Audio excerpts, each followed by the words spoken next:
Hey, friends, I'm Kirk. And I'm Zach, and this is the Gardener's Companion Podcast. Each week we'll have garden tips Potential pitfalls to avoid. and a community where we can share, learn, and have fun growing together. And this week we're going to be discussing common diseases that you might encounter in your garden and how to prevent them, and if you get them, how to treat them. As we've said in the past, the best fertilizer is a gardener's shadow. Well, it's also the best security system because, like, when you're out there in your garden, this is the opportunity for you to scout and to look for any signs of these diseases that we're about to talk about. And Zach, go ahead and kick us off with the first disease that we have on our list. Yeah, and we wanted to bring this up a little bit because we think that in general, trying to be preventative is always going to help. It's one of the key things, and it's definitely plays into the gardener's shadow element of this. Is if you are preventative, you have less of these problems in general. So we wanted to talk about some of the things you might see and how you can deal with them. So one of the really common ones is anthracnose. It is a fungal disease that warm, wet weather is its best friend. It is also kind of tricky to fight against that in Florida where we are. So this is a very common one down here. And you will see it a lot on tomatoes, peppers, and cucumbers. And that also kind of includes, you got beans in there as well, your entire cucurbit family. Strawberries get them pretty bad too. They do. And then fruit trees also can get them. What you're looking for here is small little spots. And it kind of looks like it's bruised almost. So it looks like somebody pushed their thumb into like the fruit. And then basically as it gets older, it also turns dark or like a orangish pink color. And then on leaves, you'll also see irregular yellow or brown spots. And then you'll see dead tissue in the dead center of that. And so you'll see kind of like holes starting to appear everywhere. But a lot of times you will see this on fruit kind of first. And then you will basically just see kind of indentations on there. And a couple ways to try and kind of prevent this, specifically anthracnose, is they breed a lot for resistance to anthracnose because it's very, very common. And so a lot of times you'll see like on your hybrids, that's one of the things that they're targeting is trying to be more resistant to anthracnose. This is mostly transported through water. And so if your plants are like heavily wet, you need to be very, very cautious of how clean you are being. And that just means your tools, your hands, anything else. There's several of these varieties that transmit through moisture. And so basically you have to make sure that you're being as clean as you can because you're going to go out there and you're going to remove damaged tissue. Things that have anthracnose are not going to come back. So if you have a tomato that has an anthracnose spot, it's not going to like recover it. So you can just remove it. But then once you remove it, you want to make sure that you're not touching healthy elements of that plant with either your gloves or your tools or your hands, anything like that, because you could transport the disease to other areas of the plant that aren't currently being affected. Another good one here is copper fungicide. You'll hear that one a lot. Copper fungicide is one of the most common organic options because there's a lot of synthetic options for fungicide. There are not as many on the organic side of things, at least that are as effective as the synthetic ones. So copper is a very effective one. Definitely make sure you read your label. Don't do anything that's not described in the label. But other than that, copper is it's going to be something that most of the people listening here are going to want to get some copper fungicide because it helps in a lot of ways. And that's a good point you make that I kind of want to talk about at the beginning of the episode, so I'm glad you mentioned it, is that when it comes to these diseases, prevention through like environment is probably one of the best things that you can do from the beginning if you're trying to do any kind of gardening organically. It's really hard to get to, once you have these diseases, to turn your plant around. It's pretty hard on a lot of these because there's not that many options on the organic end. So pay really close attention if you're wanting to be an organic gardener to our prevention methods, because I feel like that's definitely what you're going to want to focus on. But yeah, commercial growers or synthetic growers, conventional, whatever you want to call them, they also benefit greatly from having the environment be really good. All of these things, all of these practices work both ways, really. And I think we've talked about before, but just organic gardening is just a little bit slower. So when you're dealing with one of these diseases and you're growing conventionally, there's almost always a synthetic spray a chemical that you can go spray out that's going to basically immediately address these issues. You're still going to have damage. Like we talked about, you're not coming back from damage on a leaf. It's not going to like regrow. It would essentially just abort that leaf and start a new one. But conventional growers, or if you use synthetic fertilizers or chemicals, it's much, much faster. And so the kind of prevention and thinking about these things ahead of times and doing as much as you can to try to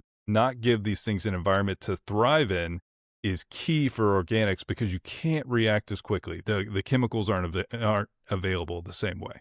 Yeah, no, I agree. The next disease that we want to highlight, and it's something that is very common to gardeners, especially on tomatoes, and that is called early blight. This hits a few other plants as well, but the tomatoes are the ones that kind of really stand out as susceptible to early blight. Now, this lives in the soil, and it essentially splashes onto the leaves of your plant, and it can spread that way. And it will look like a bullseye.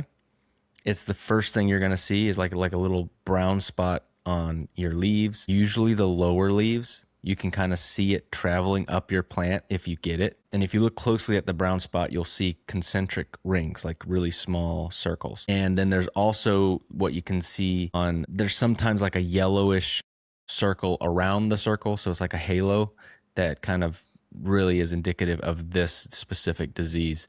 It starts at the bottom of your plant and works its way up, turning basically all your leaves to mush. Like they'll turn crispy and they're going to just be gone in a very short amount of time if you don't get in front of it. This is something that a lot of people get, but yet they can turn their plants around through environmental reasons or environmental situations.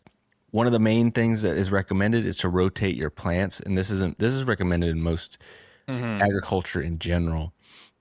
Rotate what you're growing where, so that bed that you're growing your tomatoes in doesn't constantly kind of keep getting more of a heavier load of these spores of this to be able to transfer. And the most important thing, and this is the easiest solution, is just remove the lower leaves of your plant.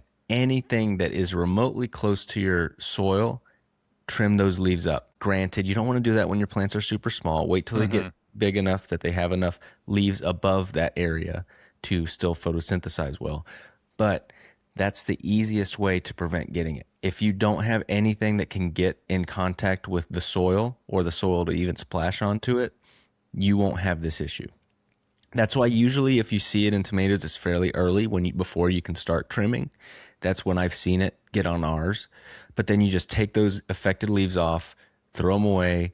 Don't put them in your compost. Just keep them separate. Just throw them, somewhere else. And I've prevented it from spreading pretty effectively. And I do believe that copper would work on this too if you got it and it's still starting to spread and it's already gone maybe halfway up your plant and you can't trim all those leaves off. I think copper will turn this one around too. Yeah, and you bring up a good point that everyone should also think about. If you are removing diseased tissue, do not put that in your compost, because if you do, you have introduced that disease. It's just like, it's a little thing, but it will make you have better compost, because some of these are like a soil-borne fungus. A lot of these, there's an interaction with the soil. And so if you have diseased tissue, I know it sucks to like have to just throw it away, but trust me, it's worth it. You don't want to store anything that has disease or fungus on it. There is another foliar spray that they say that would get rid of this, or preventative. This is a 1 tablespoon baking soda, 1 tablespoon Dawn dish soap, any liquid hand soap, just the original, not like any scented ones or anything like that, and 1 quart of water, and spray your plant preventatively. And that'll help with most of these, to be honest. That dish soap will get rid of a lot of these funguses or bacterias that can start these diseases. However, you also have to remember that dish soap is going to kill your beneficial bacteria as efficiently in some cases. So I don't recommend going too heavy with the Dawn dish soap or a lot of these sprays, to be honest. You want to do it, as directed on the label and as infrequent as you can, in moderation, should I say. Yeah, if you go out and spray every day, you're going to get different problems.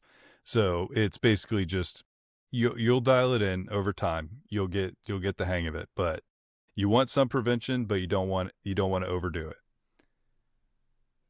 But yeah, our next one is Botrytis. This is a very common one again here in Central Florida. A lot of times you'll hear about this on strawberries. Even commercial growers are dealing with Botrytis. That is definitely a thing. This is a fungus that attacks dying and wounded tissue. It's very, very common in humid, stagnant air. That is very common as we approach towards like the end of spring. Foggy mornings, the worst. Yeah, because basically you're just getting moisture all around the plant, and a lot of times that fog will sit there until sometimes 9-10 o'clock before it kind of burns off and goes away. And so that is just an absolute breeding ground for Botrytis. And yeah, it's really gross. This is if you've ever seen like a strawberry that is just like melting and is fuzzy and gray. It like literally the strawberry melts. It just falls apart. And so you will notice this one because literally the fruit will like melt and get this gray mold growing off the top of it. You'll also see it on like fading blooms or on old flowers, basically. Same thing. And a lot of times this is why, so you'll see it a lot more in ornamentals like roses and things like that, where they're like, you must deadhead. All deadheading means, if you're unfamiliar with the term, is just removing old flowers once they start to fade. The reason you do that is because some flowers have the propensity to getting these diseases on them. And then you're essentially just creating a space where your plant can develop a disease. And so removing flowers once they're starting to fade or anything that's diseased is going to definitely help you. A way to kind of do some preventative stuff here, increase air circulation. So that includes making sure that your plants are well trimmed. Don't worry about like, you don't have to go through and make sure there's no leaves in there, but you want to kind of be able to see through. If you see, let's say you have a garden bed and you look at it and all you see is a wall of foliage. That's also essentially what the wind is seeing. It will find a way through there, but you want to make it so that's really easy for air circulation to just go through your entire garden, because that helps you on basically all of these. It does. If you have it really, really tight, no air can get in there. It also is a breeding ground for bugs. So you will benefit a lot from maintaining your plants and removing some level of the foliage so that this is all going in there. It also includes removing dead flowers and plant debris, so any plant, any leaf that's like looking dead, just go ahead and take it off. It's not going to come back. So just go ahead and remove it so you don't have a potential host for one of these diseases. And then simultaneously, it gives you more airflow. Then there's also, and we're going to talk kind of about some of the general good practices for preventing all of these issues here in a little bit. But trichoderma is a specific fungi, beneficial fungi for anthracnose specifically. So that's a good one. And then also some diluted hydrogen peroxide. And hydrogen peroxide is another good one to look into if you start running into a fungal disease. You have to be careful because hydrogen peroxide absolutely can burn your plant. Do it at the recommended on basically any of these things if you are trying to kill something. So we're trying to kill fungus in this case or bacteria. But if you're trying to kill something, if you don't do what is recommended, you could also kill your plant. With organics, it's kind of one of those things where, well, with anything really, if you're trying to kill something and you put too much of it on there, you could kill something you're not trying to kill. So just be very careful when applying basically anything foliar spray. Yep. And the next one is powdery mildew. This is something that is super, super common in your cucurbits. I would say this is maybe the most common one that people will run into at home. This is one that we hear so many people come in and be like, my squash was doing great. And then all of a sudden it looked really bad. And they will show us a picture. And like, yeah, that's powdery mildew. It is very easy to spot.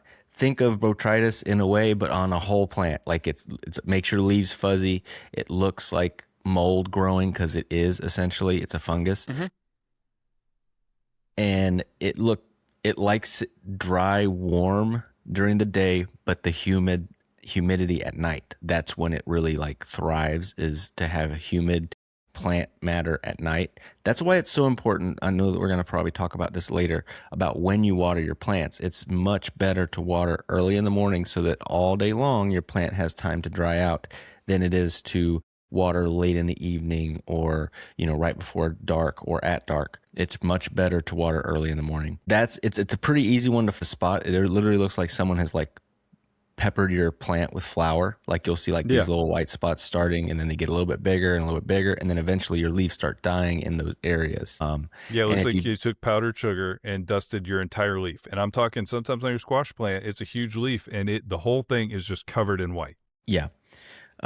Again, this is one of those ones that if you've got good airflow, if you've got good sunlight, this won't have as good of a opportunity to take foothold in your garden. Like Zach said, the most common thing as a preventative method in all of these is going to be to make sure there's good light and good airflow.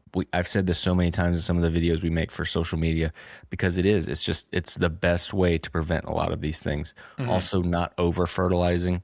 That can sometimes lead to it, especially if you're using synthetic fertilizers. That can sometimes make your plant weaker in certain aspects, especially when it comes to disease, if you're over fertilizing. Yeah, and then I would say number 2, most common that people will run into at home, it's called Pythium. There's a couple other versions of it, but we'll stick with just Pythium for this example. But what we're talking about is root rot. Mm-hmm. And I would say, aside from powdery mildew, which you basically, if you grow a cucurbit in general, so cucumber squashes, and you are growing organically and you live anywhere it's humid, you will get powdery mildew at some point. 100% But guaranteed. the second most common, I feel like, is root rot. And so what this is normally, well, it is caused by too much moisture staying in your soil. Normally, this is essentially like, think about it this way. Your soil can only hold a certain ratio of water and air. Your plant roots need both, if possible. Well, they need both. People don't realize general. that. They need oxygen. They do. And so if your soil is only water, it has pushed out all the air in there, and then you start to develop things called anaerobic bacteria, which is just bacteria that grows in a low oxygen environment. The vast majority of anaerobic bacteria are negative and will cause major issues on your roots. Some plants are more susceptible than others to root rot. I will say that peppers are one of the most finicky I've ever seen as far as moisture levels go. But if you keep many plants wet at that level for too long, you develop anaerobic bacteria, they colonize on the roots, and if you get root rot, that is a dead plant. So it's a very, very hard one to come back from once you kind of tip over. Yeah, the symptom of Pythium is my plant's dead. Yeah. That's basically the symptom. So I would say it looks like very similar to it doesn't have any water. So the plant starts to get like wilty, and then it starts to yellow, and you're like, oh, I haven't watered enough. And then you water again, and that is, it's done. Because basically it just gets all wilty and sad, and then it just dies. It just falls over dead. The other thing that's very, very sensitive to this is very small plants. For sure. Because when you're germinating something, when you're growing microgreens, or basically just germinating in general, your plant has one tiny little root to start with. Yeah, I'm talking sometimes it's like a hair basically, and it cannot absorb a whole bunch of water, and it has very little like other defenses. There's no other roots it can go to. So if that one gets overwatered and develops any kind of negative bacteria, dead. They call that damping off. It's literally it just falls over dead. So you'll see it basically just dies, it is the funny one. So basically, if you get this issue, it's sometimes better to move on, and we'll talk a little more about that later on. But there's a lot of things you can do to help this. So make sure you are not overwatering. I know that is a tough one. It is a really tough one to tell people how much to water. I still think maybe the best thing to say is you want your soil moist, but not wet. Because basically, if you pick it up and you're just feeling all this weight of water, you're likely overwatered. You want it to feel like it has something in it, but not like heavy. If you pick up your pot and it's heavy, normally a bad sign. You can add a bunch of beneficial fungi. There's a bunch of beneficial bacteria and things that you can add as well. And we'll talk a little more about kind of all the how that all is going to play into it in just a little bit. But basically, what we're trying to do is make sure that it doesn't get overwatered. Some people take that into mixing in things like perlite into their soil, because perlite can't hold water. You might see people put like a layer of rocks at the bottom of their pot. Same idea there, is there's always a place for water to drain down to. One that is kind of a weird one to think about, but it's true. If you get a pot that has no drainage holes in it, be very aware of that, because I've also seen people absolutely kill their plants with that, because most of your decorative pots at the big box stores and everything you get do not have drainage holes. And they do that because when you water inside your house, then you don't shoot water everywhere. The problem is then the water sits in there and you can absolutely murder houseplants this exact same way. I didn't realize till just recently that you weren't supposed to plant straight in those pots, basically. I don't. That's my way to fix that is I plant think that's the way you're supposed normal to. pot. Is you're supposed to plant in a normal pot and then put it into the decorative pot. And then when you want to water it, you take it out. Take it outside. And then you go water it outside, then you bring it back in. I didn't even realize that. I've never been a houseplant person, so I didn't know that until recently. I'm like, why are there no holes in the bottom of these? I'm like, oh, because you're supposed to put it in a nursery pot inside of that pot. It's basically a pretty little outer shell that you can put on so you don't have nursery pots in your house. But yeah, that's another one that it seems like just kind of like the silly thing. But if you plant directly into a pot with no holes, you have to be very, very careful, because it will literally just pool up at the bottom, and then that area is going anaerobic. And so then you have kind of introduced the stuff that can give you root rot. And a lot of the houseplants are very sensitive to that too. They don't like being overwatered. And so it's a good example of, all right, be careful here. You want it to be moist and not wet. So if you just now learned that you're supposed to have your houseplants in nursery pots and not directly planted in those pots, don't feel bad. I just learned that too. I mean, I learned it the hard way, where I was like, how am I supposed to water this thing without like it just filling up? How am I supposed to know? So I just started doing that because I was like, this is dumb. All right. So before we jump into our core principles and how to kind of like really prevent all of these diseases, we wanted to highlight our favorite place. It's where we get all of our garden supplies, and it's also where we work part-time.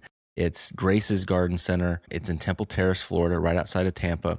And at this time of year is kind of like one of the most exciting times of year, because everyone is getting ramped up for their spring garden. And every square inch of under the light space that we have inside that store is full of tomatoes and plant starts.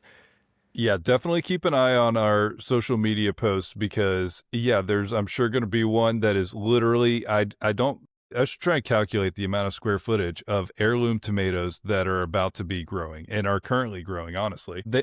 They really do emphasize at Grace's, and it comes from a deep passion for it that has been the same way for 20, 30 years at this point. They care deeply about helping people learn how to grow organically. And so if you have questions, just yesterday we were talking to people basically the whole day. That's the other thing you see a lot of times at the beginning of the season. People come in and they're like, you know what? I know that it's getting nicer outside. I want to learn how to do this. And I promise you, and it's one of the things we talk about at the end of every episode, you can learn to do this. And Grace's is an absolute great way to do that. So if you don't want to learn this in a vacuum, online, because we've also talked about kind of how that is, now you have to discern things. They are happy to talk to you about kind of whatever problems you're having, however you want to grow things. So if you were in the Central Florida area, please come by Grace's. We think you'll have a great time. Yes, we'd love to meet you. All right, so jumping into the core organic principles that you can apply for any of these diseases. Now, again, this was not an exhaustive list. There's definitely more diseases. There's more. But this was a consensus. Like, I talked to Steve. I was, using my brain, and then me and Zach talked about the most common diseases that we hear of that are kind of broadly seen in a regular gardener's backyard.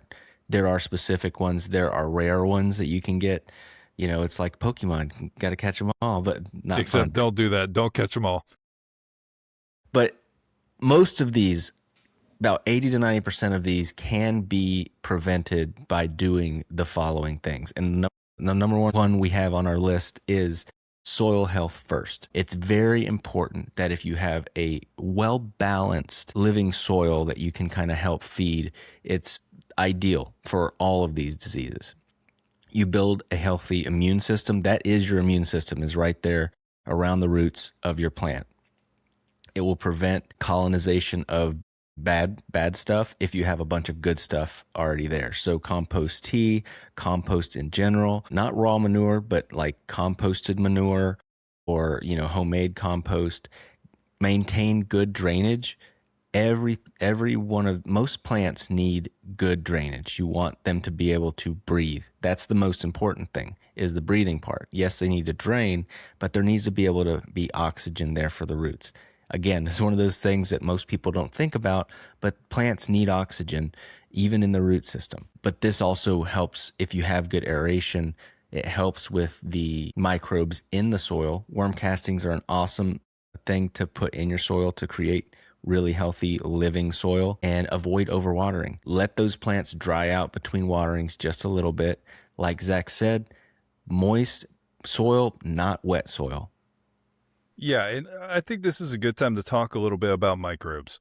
So most of your organic growing is going to include them at some level. A lot of times they'll be in whatever soil mix you have. There's a lot of additives that are essentially just adding microbes.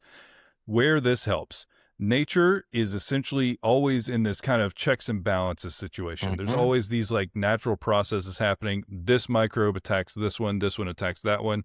And so there's always this balance. Where you run into problems many, many times is when the balance is out of whack.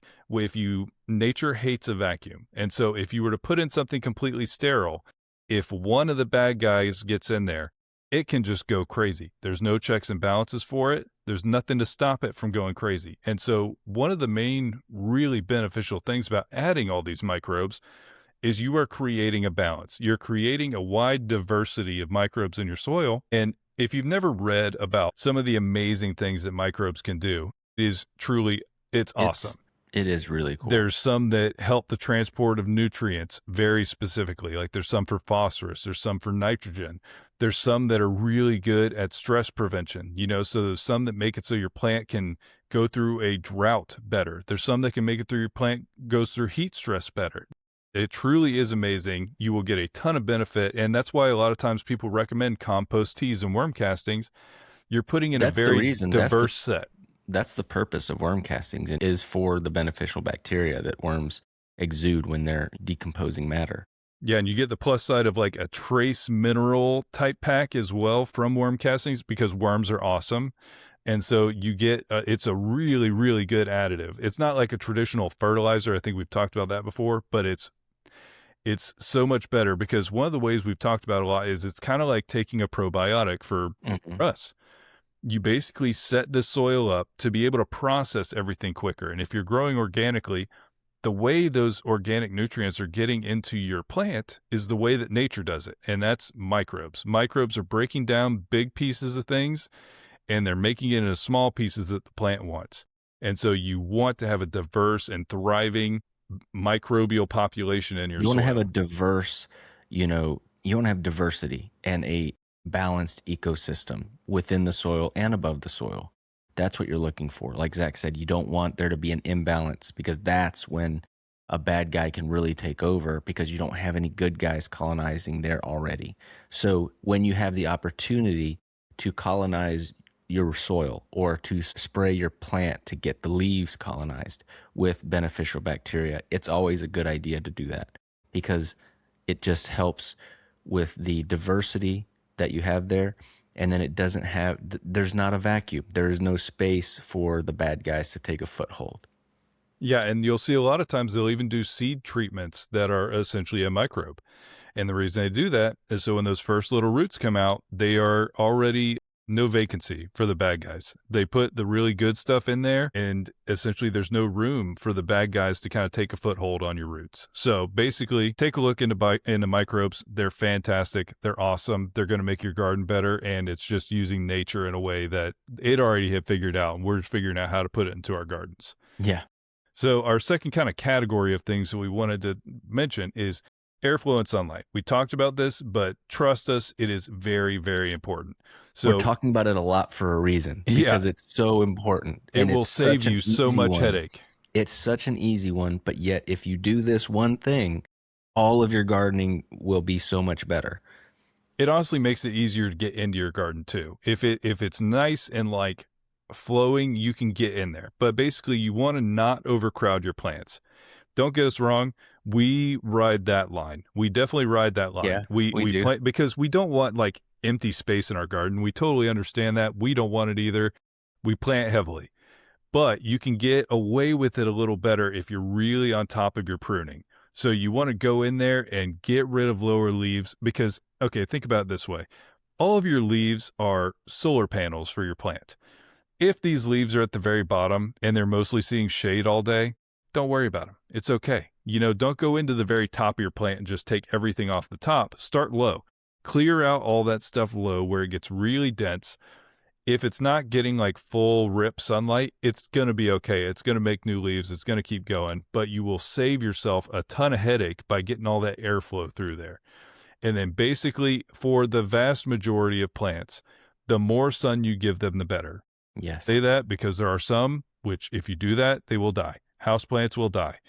Ginger, turmeric will die. So basically if you have like an understory plant, you don't want that. If you have a plant that comes from essentially a rainforest, you don't want to give them full sun. Most of our production vegetables and things, however, want as much sun as you can possibly give them. And that also, like we were talking about earlier, it helps dry your foliage out so you have less chance to pick up some of these water transmitted diseases. And the third tip that we wanted to mention is water correctly. Just be cognizant of your watering. Do it early in the morning if you can muster that, if that is the opportunity that you have. Obviously, if the only time you're able to go in your garden is in the afternoon, you got to do what you got to do. But I would even recommend possibly getting a automated system so that it will water for you early in the morning, and then you can supplemental water in the evening, only the places that dry out. That's still what I would recommend because it'll make your life so much easier. So water early in the morning, water the soil, not the plants, not the leaves. Most plants prefer not to get wet on their leaves. It's just, it helps keep that disease pressure down because as we talked about so many times, moist environment is where most of these bacteria and fungi thrive. Mm-hmm. So if the only danger area is the soil and you've pruned your plant to be far from the soil, then you're keeping your environment in a much more balanced way so that it can dry out between waterings and you're not going to have as much disease pressure. Use drip irrigation if you have the opportunity. I know a lot of people like to mulch. We do and we don't. It depends on the situation. Yeah, it depends. I'm still a little bit riding the fence on mulch because I kind of like to see the moisture of my bed by visually looking at it, and it's easier to feed and stuff like that. But I think that there's a place for it. If you're in an environment that stays too humid and you're having too much splash onto your plants from your irrigation or whatever, then put mulch down so it'll keep that splash damage down. So it'll really help in that way. Let the topsoil dry slightly between your waterings. All of these little micro changes make big differences in your garden's health and well-being. And our last one, and I think it's an important one. It's being really sanitary when you are doing any of these cleanups. So basically, if you see anything dead on your plant, go ahead and remove it. It just removes a place where bad stuff could grow.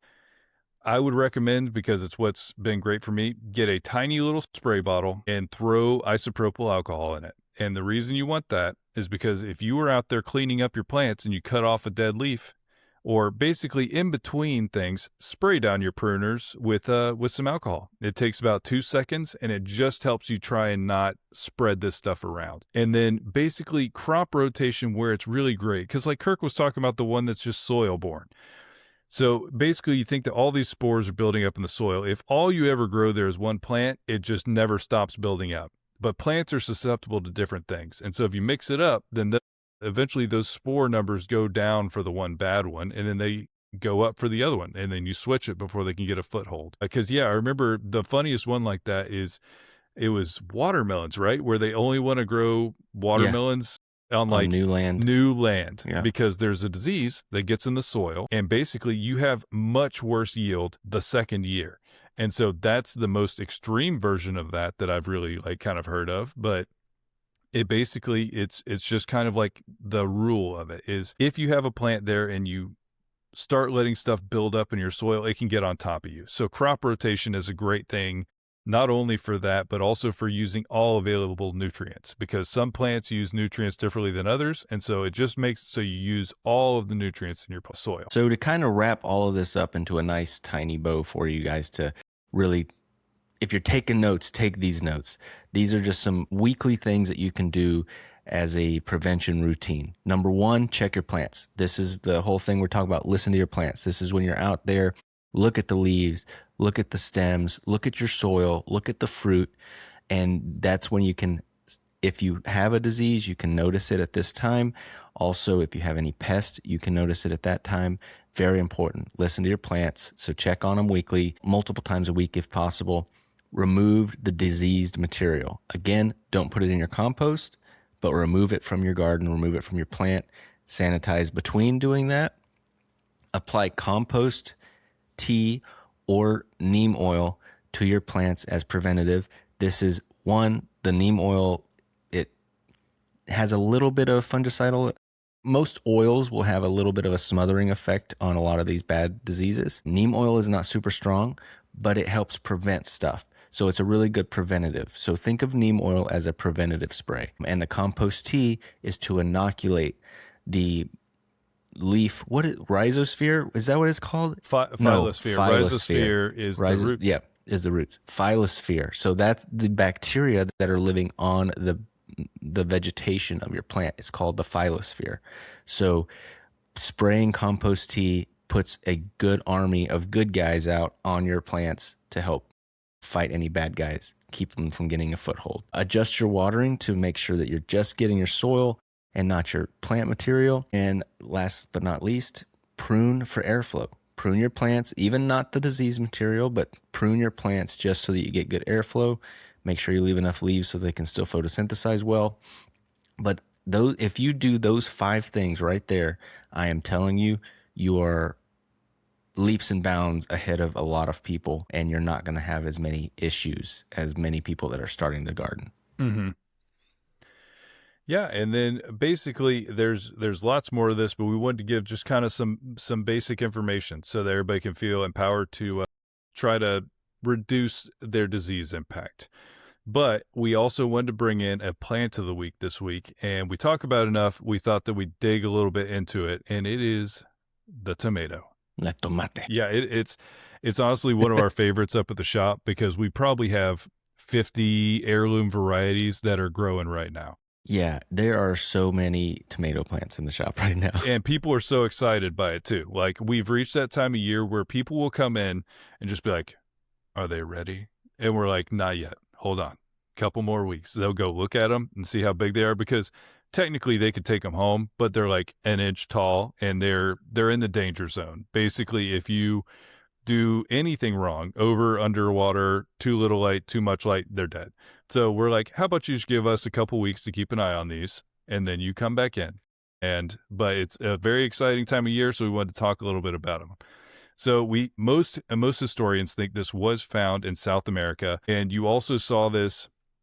You saw this in like a couple different countries in South America, but you also saw this starting to happen in Mexico as well. And then the conquistadors from Spain basically took this back to Europe and started this whole chain of things that happened that basically made the tomato as culturally significant as it is right now. Because when you think about it, most cultures have a very specific, very important tomato dish. Yeah, and I think that most people, if they haven't looked into the history of the tomato, would have thought, oh, Italy's had tomatoes forever. Like, that's where they originated from. Because when I think of tomatoes, I think of, caprese or bruschetta or, all these really red sauce, yummy things. Red sauce. Yes, exactly. But it wasn't even until like what was it? I forget the dates, but it was not originating in Europe. It originated in South America, and it wasn't until the Spanish conquistadors brought tomatoes back from that region that Europe even knew about them. And at first, they were scared of them. They thought they were poisonous. They nicknamed them poison apples. So it was but it was Italy that was the first European country to really embrace tomatoes and start using them in their dishes. And that's probably why we think of it as Italy being the originator of the tomato, because they were the first Western country to, well, I guess the first South America is definitely. But you know what I mean. I am seeing that it was 1548 when there was Yeah, writings 1500s. about tomatoes in Italy. So they had a lot of time to perfect their craft, and they have done so. It is really interesting to see kind of like how that all worked. Like the U.S., Britain, and all of Europe got this in the 1500s. Then we trickled in there. But there's early references of these growing in America from as early as 1710. Thomas Jefferson tried these in Paris and sent seeds back. So there was probably some of these grown in Monticello. And there's a awesome, I highly recommend, just go look into the history of the tomato. It's pretty cool. And since then, we've also been breeding the crap out of the tomatoes. Right. And there's plus, I knew minus there was to a that. lot. I knew there was a lot. I did not know there was this many. Because, the original looked kind of like a cherry tomato. Less structured, basically, than anything you'll see these days. But now there are over 10,000 tomato varieties. 10,000. And a lot of these, the plus minus of this. There's 10,000 varieties of tomatoes. That's a great thing in a lot of ways. There's all different colors, shapes, sizes, growing patterns. Like it can grow in basically anywhere on the planet at some level at this point now. And so there's that part. The downside is a lot of people think that some of the reason that the taste is not great is because we started breeding for one shipping, which you will see that across any produce. They breed so that they can ship well. And that is not at all taking into account how this tastes. Normally, it's kind of the opposite of that because you're looking for a tough fruit that's got like a thick skin. You're not really concerned about having a high sugar content, which reduces shelf life for most cases. Mm-hmm. And so basically the other part of this they were trying to breed for was them all ripening simultaneously. So they didn't want to have to go through and kind of constantly be picking. They wanted everything to be ripe. They go pick the entire field. They're done. And so that also hurts the flavor profile, which is why we have become very popular with heirloom tomatoes, because these are old varieties that have not been bred into oblivion and still have very rich tomato flavor. So if you've been looking for that, search out some heirloom tomato varieties. They are all over the place. People are very, very passionate about them. You can find a delicious tomato. Everyone's got their favorite. I'll give my favorites real quick. My favorite cherry tomato, flavor-wise, is a Sun Gold. My favorite producer is obviously a Berry's Crazy Cherry because it produces so many. Mm-hmm. And then my favorite visual on a cherry tomato would probably be any of the bumblebees. I love the bumblebees. They're awesome. I have a sunrise out in my backyard right now, and it's beautiful. Like yellow-orange color. It's fantastic. And then on my beefsteak variety, it's probably a Paul Robeson, but I really love the Berkeley tie-dye, the pink Berkeley tie-dye. It's so pretty, and it tastes great. It's also gigantic. Awesome. And it gets big. The Berkeley tie-dye is an absolute enormous tomato. I'll throw out that I tried that bread and salt variety last year. It's definitely they call it ox heart because it's definitely like a heart-shaped tomato. Man, it tasted great. It's also pretty big. I think the one I got was over a pound easily. I think that's the variety that we got a 2-pound tomato from last year. They're big. But yeah, there's all kinds of awesome tomato varieties. It has an awesome history. It has impacted cultures across the entire planet now. So that's our plant of the week. The tomato is a great plant. You should all try it out. So that also brings us to our question of the week. And I think this is a very poignant question to our discussion about disease prevention, because this is one of the main factors that can cause Phytophthora, and that is having a too heavy soil. So the question is, how do I lighten heavy soil or dense soil? Yeah, we had a customer come in yesterday, and I ended up talking to her for quite some time that morning because she's like, okay, what's happening? All of my plants look terrible. And as we've talked about in this episode, that's basically what you're looking at for root rot. Mm-hmm. They just start looking sad. They start falling over and dying. And so I ended up talking with her for a little bit. I was like, okay, when you pick it up, is it super, super heavy? And she's like, yes. I was like, okay, is it like heavily composted? Because this is also something to be aware of. Compost is a great additive. I am not saying that is not. If you end up having too much compost, it holds a lot of water and you can run into these issues. So basically, it can go anaerobic very easy. So quick. And so it's just something to be aware of. It just teaches you how to use compost, not saying don't use it at all. But her mix was too much compost. And so basically I was like, when you water, does it dry out or does it seem to never dry out? She's like, oh, it seems to never dry out. I was like, okay, I think we're onto the problem here. We have too much compost. We're holding too much water. So then what do you do next? There's obviously a ton of options, but basically what you're going to want to do is you're going to want to add something that is drainage facilitating to that soil. Because I told her, I was like, if we have a root rot problem, you could try to limp your plants along, but honestly, it might not be worth the time. It might be worth, let's amend the soil and then go again. And so what she ended up taking was a product called Pro Mix, which is basically just peat moss and perlite. And that's all there is to it, because both of those products make sure that you get good drainage. And I was like, just take your soil out of those pots, she puts it in a wheelbarrow.